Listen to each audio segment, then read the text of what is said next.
we have to say no. Does that make sense? Does that make sense? Anyway, I don't sound like a politician because I'm not a politician. I never wanted to be a politician.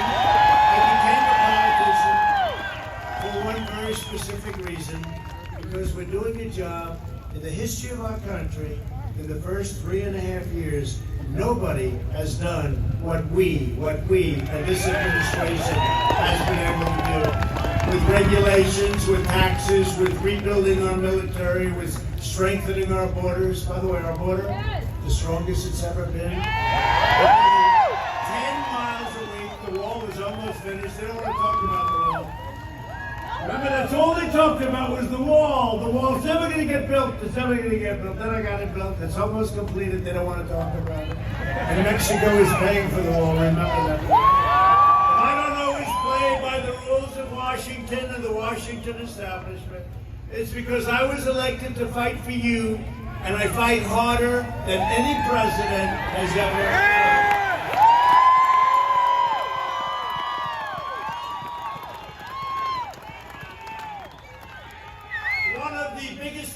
For Michigan, as you know, is this race, and in this whole thing, it's the race. It's all the subject of refugees and what's happening with refugees and where are they coming from. Biden has pledged, and you saw what happened the other day in France. Biden has pledged a 700% increase. This was done in the manifesto with Bernie Sanders, Crazy Bernie. He's crazy. Is he crazy or what? But we love him because we got a big pile of his people last time with Crooked Hillary, and they're going to come again because we're right on trade.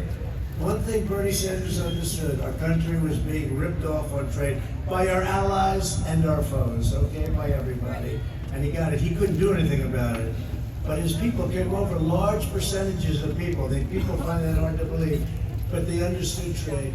Biden has pledged a 700% increase. This is in conjunction with Crazy Bernie and AOC plus 3. He knows less about this stuff than any human being on earth, but she does have a good line of corrupt. A 700% increase in refugees from the most dangerous terror hotspots on the planet, including Syria, Somalia. You know, when I think of Somalia, I think of Omar.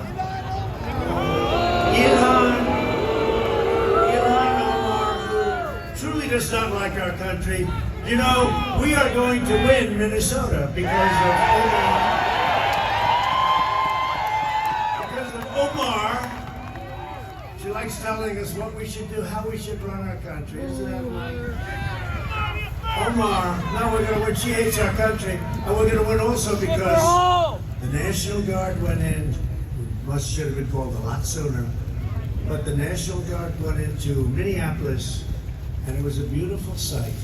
It took, what, 22 minutes? It was over. After a week and a half of destroying Minneapolis. So I think between Ilhan Omar, and really what happened with respect, we stopped it. They should have told us a week and a half early, we're going to win Minnesota. First time since, think of that. First time, I don't want to guarantee anything. I'm a little bit superstitious, but I want to tell you they like us. They like us in Minnesota. And how the hell she gets elected, I cannot understand it. His policies will turn Michigan into a refugee camp. It's true. She goes, I know, you're right about that. Who said that? What? She just said, I know. Everybody knows. He's also vowed to terminate our national security travel bans. I got a travel ban. I said I want a ban. I took a lot of heat. You remember that right at the beginning. Because if it's okay with you, I don't want to have people that want to blow up our country. I don't want to have people that want to kill our people. So we instituted a travel ban. And it was rejected by the first court, rejected by the second court. Ultimately, it was approved by the U.S. Supreme Court. We have a travel ban. And now if we have countries that want to do harm to us, if we have people that want to do harm, we say, stay the hell out. It's crazy. We're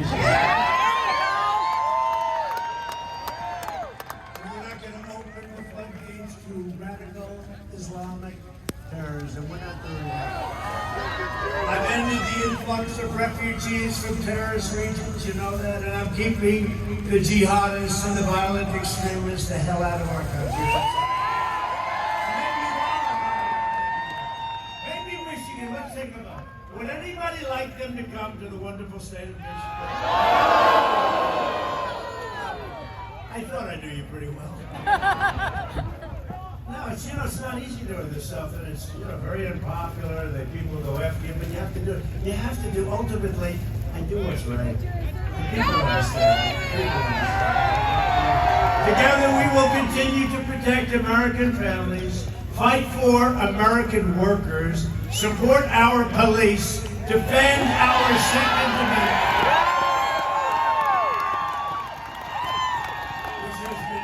If I were not your president, you wouldn't have a Second Amendment right there. Secure our borders and ensure more products are proudly stamped with the beautiful phrase, made in the USA. And by the way, do I look soaking wet because the media's going to get on? They're going to say, you look like hell today. His hair was terrible. It was all...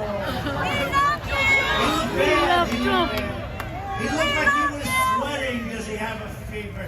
No, it's 32 degrees out here and it's freezing and it's raining. And I'm just trying to keep up with the tough people of Michigan.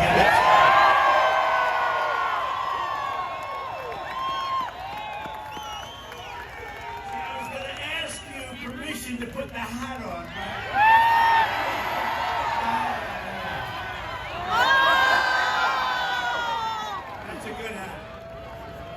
It'll be on eBay. It'll be on eBay tonight.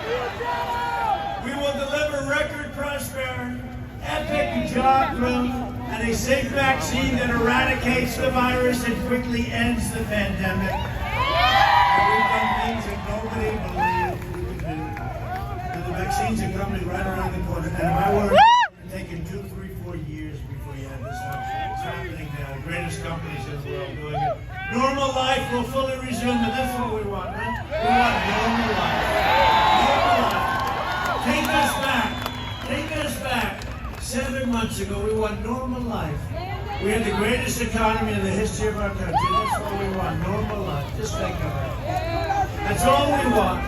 You know, if we didn't have the plague come in from China, it wasn't even going to be like we had an election. The only bad part is I probably wouldn't be standing out here in the freezing rain with you. I'd be home in the White House doing whatever the hell I was doing. I wouldn't be out here, and, we're going to 2 other great places after this, you know that, right?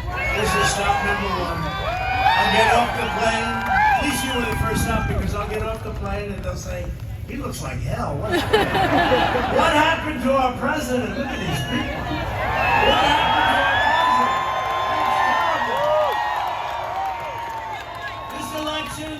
is a choice between a Trump super recovery or a Biden depression. You can have a depression. The 401ks, down the tubes. Look how great our stock was. I had a little blip yesterday because Nancy Pelosi will not approve stimulus. That's all. And it's a choice between a Trump boom or a Biden lockdown. But you're already locked down. I mean, this thing, we got to get her going. I don't know. She likes me. We love Trump. We love Trump. We love Trump. Lock her up. Lock her up. Lock her up. Lock her up. Lock her up. Lock her up. I don't comment on that because every time if I make just even a little bit of a nod, they say the president led them on. No, I don't have to lead them. Even a little nod, they say the president said. Right? They asked me that question in Crazy 60 Minutes. Wasn't she rude? She just kept asking me. Yes. And then they interviewed Sleepy Joe, and it was like everybody just fell asleep. They got great ratings. That's unfortunate. They got such good ratings that they want to do it again. Johnny Now, what's T! the difference? One is anger and craziness, right? Fire coming out of her eyes. I look, she sits down, she said, are you prepared for tough questions? I said, just be fair, just be fair. No, I mean, tough questions. And this is the way it starts. With Biden, it's, hello, Mr. Vice President. How about, did you see the reporters out? He was walking around with ice cream, right? What flavor is it?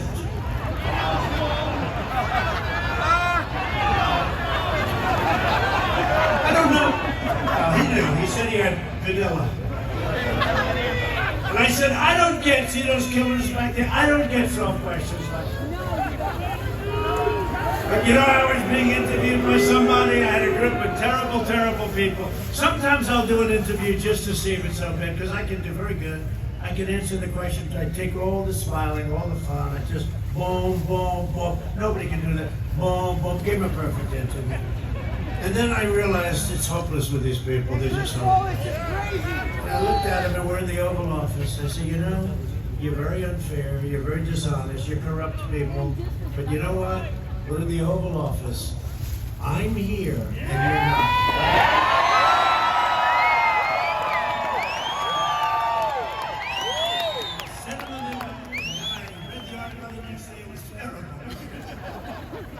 Or no relationship to what I told them, but these are my people. It's a shame. You know, if we had an honest media, this country would come together so fast. Not all of them, but they're some of the most corrupt people on earth.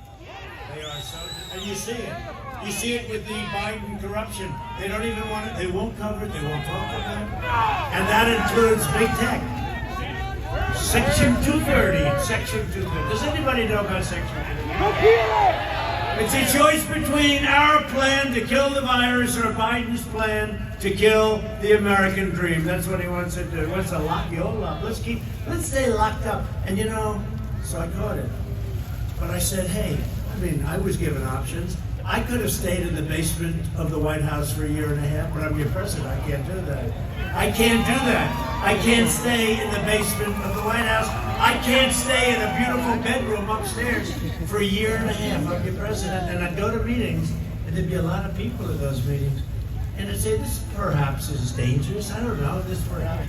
And then one day, sir, our great White House physician, White House doctor, he's here today. Sean, where is Sean? Is he around? He's become more famous than I am. I saw so many doctors when I was in that bed. I said, doctor, I don't feel good. I had more great doctors, more talent than you've ever seen. They were lying around that. I told the story. They were lying 12 doctors. Johns Hopkins, all of them. Walter Reed is so incredible. The medical military hospital. The doctors, they really are great, but there are a lot of them. I said, I don't feel great, Doc. I gotta be honest with you. It's been a long time, but I don't feel great. And they grabbed me, every one of them. They grabbed different parts of my body. They were all specialists. They were specialists. And the bottom line is, I took something, Regeneron, which we're making available to everybody that needs it free. And Eli Lilly makes something very similar. And we have things that we didn't even think about 6 months ago. And I don't know if it was the strength of me. I'd like to give me full credit. I don't want to give the drug. I was telling somebody the other day, I don't want to give the drug any credit. I want to say, because I am a very young person that's in perfect physical shape. I took that virus, and I woke up the next morning, and I felt like Superman. It's true.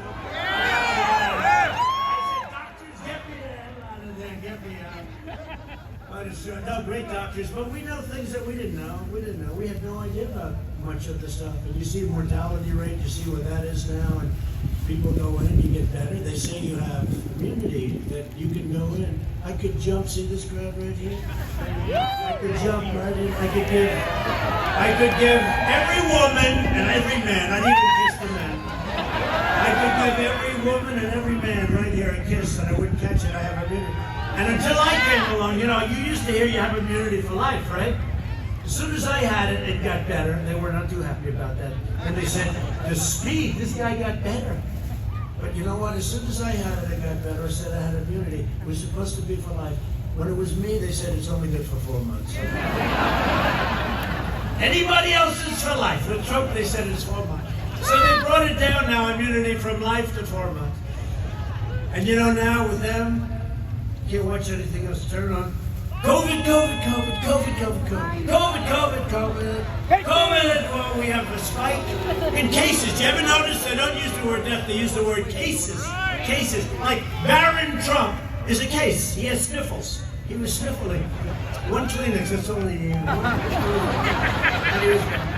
But he's a case. Okay, he's a case. Barron Trump. Young people cases. And you know why we have so many cases? Because we test more. So we go around. And they're, by the way, we're testing very young people too. We're testing people in school. We're testing everybody. In many ways, I hate it. In many ways, I hate it. We test everybody. And because of that, now if I tested half, if I said, we are going to cut our testing down in half, they'd go crazy. Because the cases would go down in approximately half, right? And then we're going to cut it down in half once again. And there are other countries that don't do testing, and they show very few cases. I mean, it's a very simple thing. But overall, it's good to have the testing. We find out where it is, and there are a lot of things. But they use it to make us look bad. But here's the story. It's COVID, COVID, COVID. You can't watch anything else. On November 4th, you won't be hearing so much about it. On November 4th, you'll hear, it's getting better. It's getting better. You watch. No, they're doing heavy COVID because they want to scare people. And people get it. I'll tell you, they understand these people better than, you are smarter than most of the political people in this world. No, November 4th, you'll see there's a big difference. And I'll tell you what, you know what else is going to happen on November 4th? Your governor, at the urging of her husband, who has abused our system very bad, the only man allowed in the state of Michigan, the only man allowed to go sailing is her husband. Now, your governor, I don't think she likes me too much.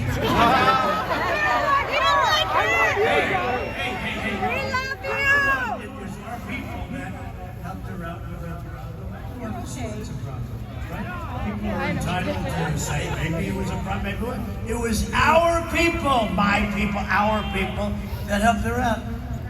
And then she blamed me for it. She blamed me. It was our people. I don't get it.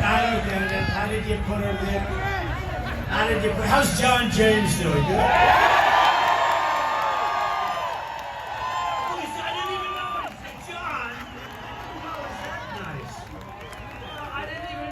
I'm thinking about you, and I don't even know you're here, John.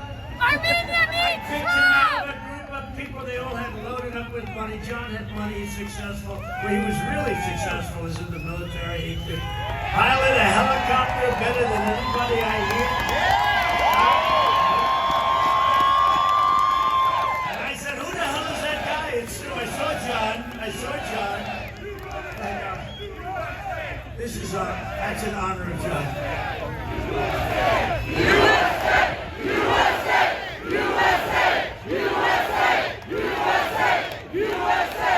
No, here's what happened, real quick. I saw John, I saw 4 people, a different position. He's running for a different thing.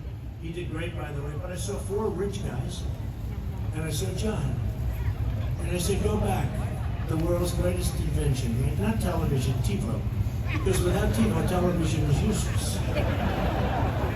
So I said, who is that? I don't know. I think his name's John James. I said, do me a favor, go back. Now, the other guys had a lot of money. They were spending a lot of money, right? 4 guys. I said, that guy, I'm pretty good at this stuff. That guy can be a star.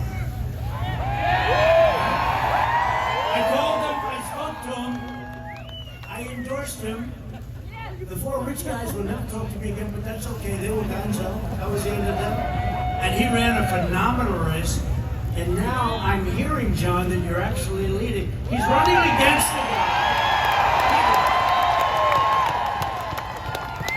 John James is running against a senator, U.S. senator, that nobody has ever heard of. Trump, even in Washington, Peters. I said, who the hell is Peters? He's the senator from Michigan. Nobody's ever heard of him. I'll tell you what, if one thing comes out of this small group of thousands of people, vote for John James. Great guy. I'm going to introduce him in a second. If Biden and the Democrats They will dismantle your police departments, dissolve our borders, indoctrinate your children, and destroy the suburbs. You know, they were talking about suburban women don't like Donald Trump. I said, I think they do. I got rid of a regulation that will destroy the suburbs. I got rid of it. I said, Ben Carson, let's do it, Ben. And we did it. Nobody else would do it. And if Biden never got in, if he ever came in, it would come back and you could forget about the suburbs. And one thing I know about suburban women, well, I was supposed to do badly with women the last time, remember? At the end, they called it that night. They said, Donald Trump, at the beginning, they said, no, he won't win because he doesn't do well with women. I said, really? And then, this guy goes, only Rosie O'Donnell. Yeah. What are you, a comedian or something? So they said, Donald Trump, it will be a very short evening. They were very happy about that.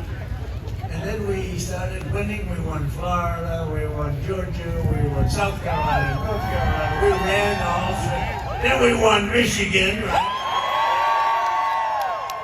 We won Wisconsin. You know, they were coming. We won Pennsylvania. Anyway, at the end of the evening, they were analyzing it. They said, you know what? Donald Trump did great with women. And that's what happened. Because women, suburban or otherwise, they want security. They want security. They want safety. They want law and order. They have to have law and order. And we're going to do great. And I love women, and I can't help it. They're the greatest. I love them much more than the men. Much more than the men. So I'm saving suburbia. I'm getting your kids back to school. Get your kids back to school. We won that big Supreme Court case against your governor. So what the hell happened? Why isn't it open? It's still not open. You know, we sued. We won the case. What are they appealing? She's appealing the case. Hey, governor, let your state open. Get your kids back.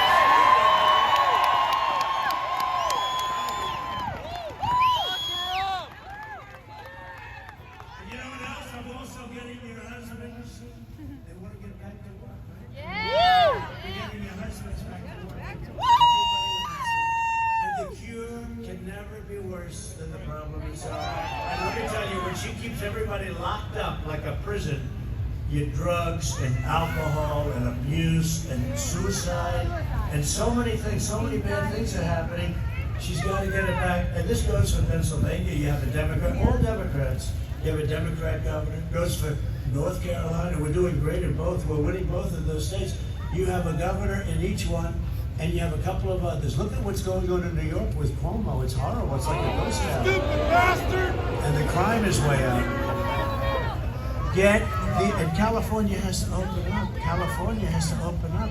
I mean, what are you going to do? I see people today, store owners, they don't know what to do. They're going to be arrested if they open up their little small business. They can't survive. It's a horrible thing that's going on. Yet this state's opened up. And this government should That's right! The last administration nearly extinguished the U.S. auto industry from the job-killing, almost the job-killing Trans-Pacific Partnership. And I ended it. I stopped it. To their horrendous Korea trade deal that was a Hillary Clinton special. Remember, she said, we will produce 250,000 jobs if we sign this deal. And she was right for South Korea. They produced it. They got them. You didn't get them.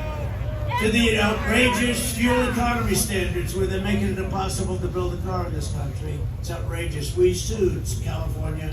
We sued a lot of people because we can build a better car, a safer car, a more important car for a lot less money.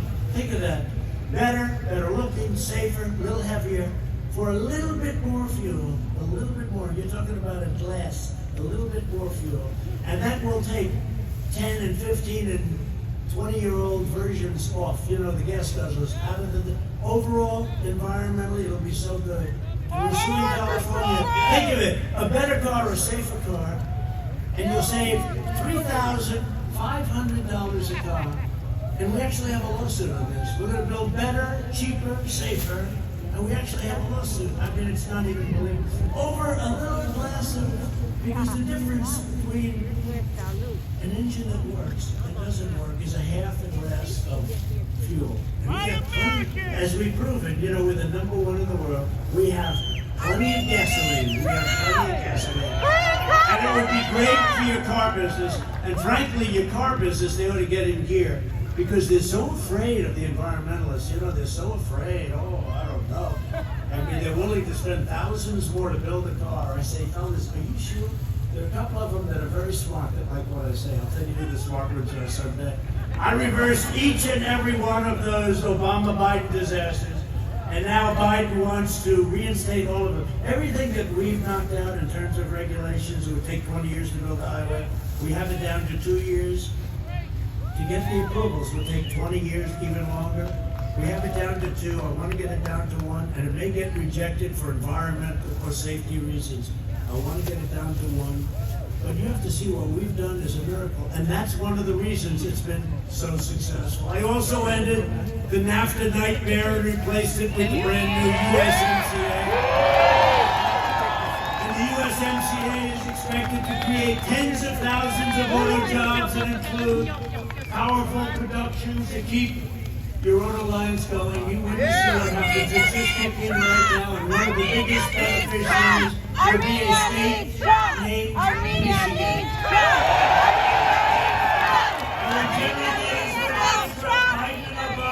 The workers of the Delphi Corporation. Thank you so much. Anybody from Delphi here?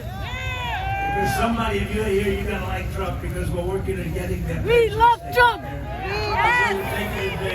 You know about that.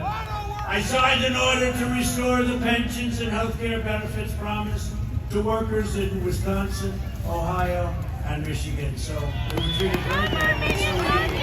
I will never let anyone rip off our great American worker. I will not do it. Joe Biden has made a corrupt bargain exchange for his party's nomination. He has handed control of his party over to the rage-filled socialists, Marxists, and left-wing extremists. If Biden wins, the flag-burning radicals on the streets will be running your government like in Portland. The anarchists, Antifa. Hey, Antifa. You ever notice they never want to go after Antifa? Nobody wants to take on it. They all want to go after anybody, but they don't want it. And I keep saying, well, how are we doing with Antifa? The anarchists. This election day, you must stop the anti-American radicals by delivering Joe Biden and the far left a thundering defeat. We have to make this. You have to get out there on Monday, Tuesday, Sunday, I don't care, today. You have to get out there and vote. Most of you are going to vote because you believe in voting like I do. I just voted 2 days ago. And they actually asked me, sir, man, please have your identification. But no, they're right in doing it. I gave her a passport. Sir, do you have additional identification? Here's a ton. Come on, what are you doing? You're going to embarrass me here. It's crazy. No, she was right. I mean, I'll tell you what, there's no cheating with that. You go to a place. They want identification, they want this, you fill out your form, they walk you over to a machine, you put it in. I mean, these ballots, it's turning out to be exactly what I said, but you see what's going on. Who's sending them? Where are they going? Who's sending them back? Who's signing them? Now they want to have an unverified signature. One of the governors wants to have no signature, or just send it back. What a horrible thing. Especially since I see I watch it so closely this time when I voted. It was so professional. You go in, and most of these people, the red wave, generally speaking, if not Tuesday, Monday, whatever. How many people are going to vote? How many people? How many people have already voted? I think you're sort of a late state. That's good. That's good. Pennsylvania's a very, they all vote that last day. But they want to go to a polling booth. You're like that. Everybody, look, this is the most important election in the history of our country ever, or I wouldn't be standing here like this. Everybody, you got to go out and vote. Joe Biden is a corrupt politician. You've seen that. He wants to send your jobs to China while his family rakes in millions of dollars from the Chinese Communist Party and other places. If Biden wins, China wins. And by the way, China will own the United States. You saw that clip up there. They will own it. China's wonderful. There has never been anyone or anything or any country that has ripped us off like China. We will win. You will win. Michigan will win. And America will win. So we're joined today by some great warriors. I introduced one, but I'll introduce him again because he's so important, and that's John. But Representatives Jack Bergman, John Molinar, Kim Wahlberg. They're incredible. I'll tell you what, they have been with me right from the beginning, right from Michigan House Speaker Lee Chatfield. A young guy. RNC chairwoman, who, by the way, ran my Michigan campaign 4 years ago. Laura McDonald. She ran it so good that I said, when we won, I said, I have the person, the head of the Republican Party. I said, I want to get somebody. I said, you know what I'll do? Give me the woman that won Michigan. She ran. What the hell is her name? Her name's Ronna. She would call me, I'd come, I'd make a speech, I'd leave. Call me the next day, sir, you have to come back, you have to come back, you have to come back. I said, look, I'll do it one more time. Because, Michigan hadn't been won like in 36 years. I said, look, I'll do it one more time, that's it. I came back. She said, that's it, sir, don't worry about it. I left. 2 days later, I get one more phone call. Sir, one more phone call. And we did. Michigan was the last stop that I made. I made it in Grand Rapids, Michigan. It was 1 o'clock in the morning. Crooked Hillary had come in with Barack Hussein Obama. And they came in together with Bill Clinton, actually, and all of them. And it was unscheduled, meaning they found out they had a problem, right? It was unscheduled. They were not. They got here at 7 o'clock. They had 500 people. I got here at 1 o'clock in the morning. Started speaking at 1 in the morning in Grand Rapids. We had 32,000 people. And remember, it was now. Okay, think of this. It was now election day. So it's now election day. In fact, I got home and our future First Lady said to me, are you crazy? I got home at 4 in the morning, but Ronna did a fantastic job. Congressman, are we doing okay? Are we winning? The great John James is going to win.